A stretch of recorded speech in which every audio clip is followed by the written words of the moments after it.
Deadpool games are getting railed.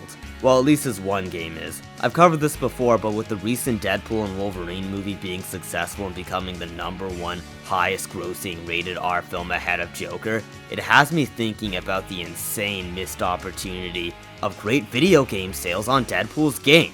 This news came out after I wrote this video, but talks of Xbox finally utilizing their ownership of Activision to relist or make games backwards compatible has came into the fray, which could be insanely promising, but it's not confirmed yet, and even if it does happen soon, it's still pretty sad that it took this long, especially since we're a month ahead of the release of Deadpool and Wolverine's movie. But anyway, the Deadpool game was a very solid, funny game that I would rate 7 or a little higher out of 10.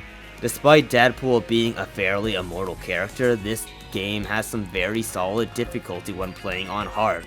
Unlike this cheese move, it has some funny and practically loud stealth moves while not babying the player by telling them if it's safe or unsafe to take out an enemy. The point is, this is a solid game that should stay on the market. I've covered poor Marvel game preservation and delistings before in a video that I may remaster, but Deadpool, Wolverine, and the X-Men specifically are in an even worse spot because they don't have a game for modern consoles at all apart from little appearances in LEGO games, Marvel vs. Capcom, Midnight Suns, or the third iffy Ultimate Alliance game that's exclusive to the Switch. Although I find those cheese, brain-dead gameplay, nerfed Peter, crap story, pride flag riddled Insomniac Spider-Man games to be overrated, but at least Spider-Man has something on the modern market despite the tragedy of his superior, faster swinging speed older games deliberately not being preserved, because it would embarrass Insomniac when people go to an older game for the PS2 or PS3 and see an MJ that looks prettier than her version within a PS5 game, and also has Spider-Man objectively swinging at a faster miles per hour with no pride flags and gay missions in sight. Now that I'm on this subject though, that may be why Deadpool is less likely to get relisted, as I remember that game being fairly based in certain categories, such as them not bending to political correctness at all with Deadpool's behavior when around women. I know it's a little down bad and immature, but that shit was still funny and random as fuck. I like deeper stories most of the time, but a funny story will definitely still suffice, especially when the humor is intentional instead of Insomniac themselves laughing at the gamer when they manage to pull 19-inch cuck cinematography that these dumb Insomniac stands would gaslight themselves into defending and normalizing. Deadpool's game actually honors the source material pretty well while still giving a funny new story of jokes, and probably taught people a decent amount of Deadpool lore, as opposed to Insomniac Spider-Man 2, that's probably the biggest comic book accuracy 180 that could be seen in gaming or general fiction, as covered many times before. A lot of the X-Men characters in the game ended up playing decent roles in the other Deadpool movies as well, such as Cable, Domino, and Wolverine. Lo behold, #1 fangirl is hot!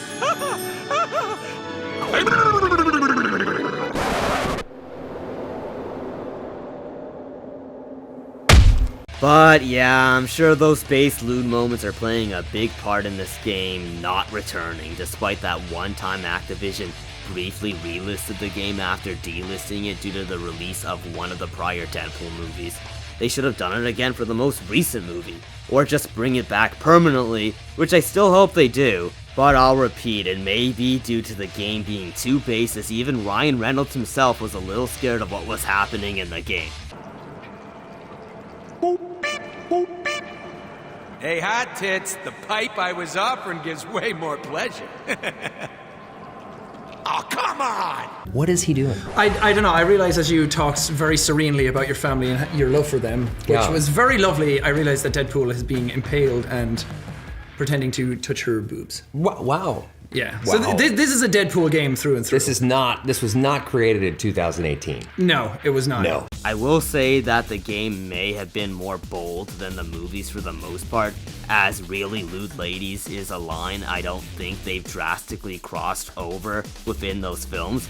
And to be honest, no game has really crossed that line recently, as we get devs that are spitefully making them super impractically ugly, such as MJ, as I've covered before. I'm not saying that not having huge honkers is a con for the live-action Deadpool movies, but I think Western game devs should have the right to do such things, instead of being forced to make women look way worse than the actresses they hired for their likeness and motion capture. But anyway, as said in my original video, I really wish Marvel was like DC and Star Wars when it comes to their preservation on modern consoles. Various DC games are already ported or backwards compatible if you're on Xbox, such as Arkham Origins that you can play if you didn't pick the clouded platform because it was popular to, as they make you rebuy all your older games or force you on some dookie streaming subscription where the older PlayStation games lag from time to time. Star Wars has ports and backwards compatibility as well, with tons of games to the point where they've nearly done it for all of them. I've been playing the original Battlefront 2 and its DLC via backwards compatibility on current Xboxes for years, even before the Classic Collection came around to screw things up and really disappoint.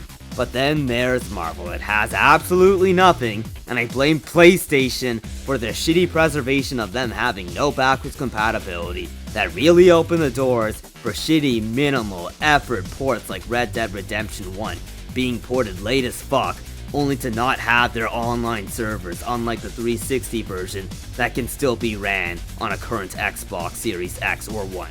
Or the classic Battlefronts, as I've already mentioned, that were backwards compatible since around 2017, along with a slew of other classic Star Wars games that aren't on a PlayStation still, while PlayStation had to wait till 2023 to get a port of Battlefront 2 that did a lot of things worse than the original game, as I myself have covered.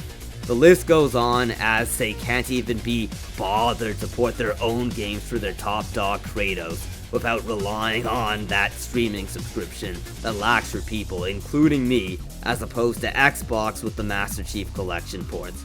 But anyway, you can't even say, oh, just play new Marvel, Deadpool, or Wolverine games, because they barely exist. Hell, the new Spider-Man ones are barely good to anyone who isn't playing them from a very casual perspective.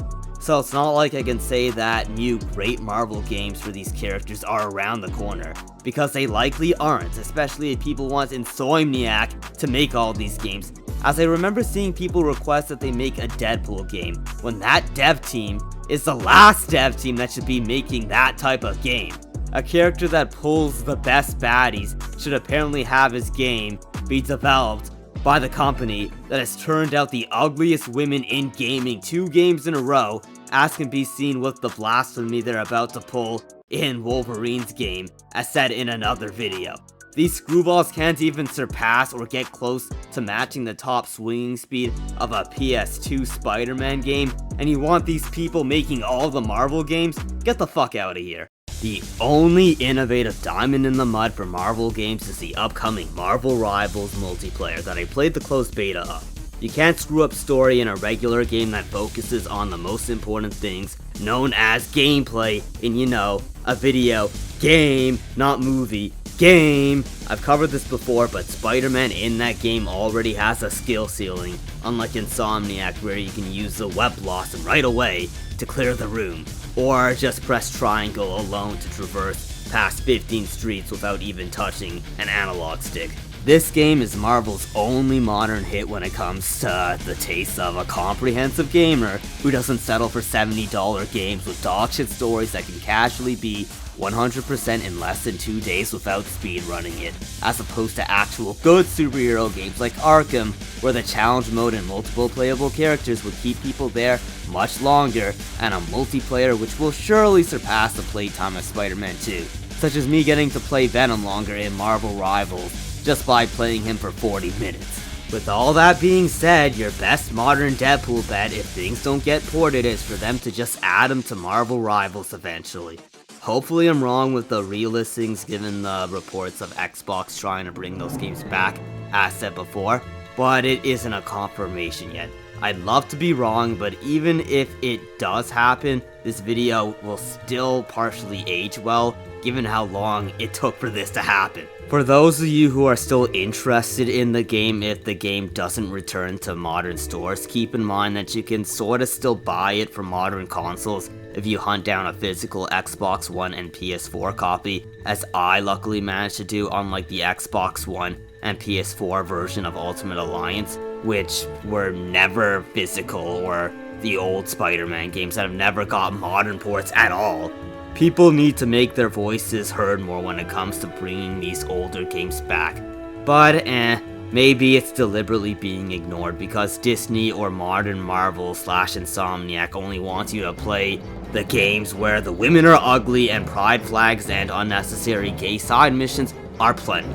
But anyway, thanks for watching the semi-useless tangent on issues that possibly won't change.